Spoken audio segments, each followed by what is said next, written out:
Deaths of people being held by Immigration and Customs Enforcement are now at their highest level in 2 decades. ICE has reported a 19-year-old Mexican detainee died on Monday in Florida. He is the 13th person to die in ICE detention this year.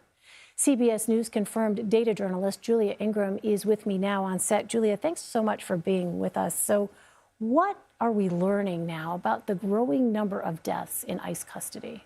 So as you said, so far this year, 13 people have died in ICE custody, in addition to the recent death of a Mexican teenager by an apparent suicide on Monday. Just before that, on Saturday, an Afghan refugee who was evacuated in the U.S. withdrawal from Afghanistan in 2021 and served alongside U.S. troops died suddenly after 1 day in detention. So that number, 13 deaths, that's more than 3 times higher than the number of people that had died by this point last year. And this is a concerning trend because 2025 was already the highest number of people that had died since 2004, so a 2-decade high at 31 people that passed away last year in ICE custody. It's important to note that this is happening alongside a rising detention population in ICE, so the more people are being detained than ever have been before.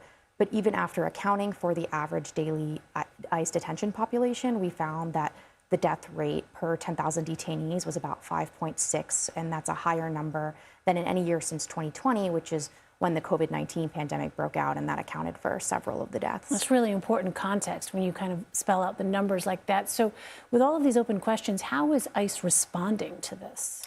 Yes, so ICE has long been criticized and accused of providing inadequate medical care. Recently, congressional Democrats have demanded more oversight and alleged inhumane conditions and medical neglect. Multiple advocacy groups are representing detainees in lawsuits.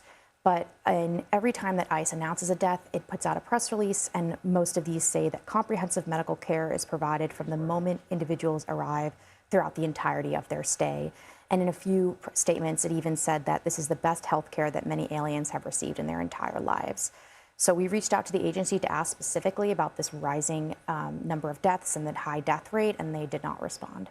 All right, we know you continue to watch it. Julia Ingram, thanks so much for being with us. Thank you.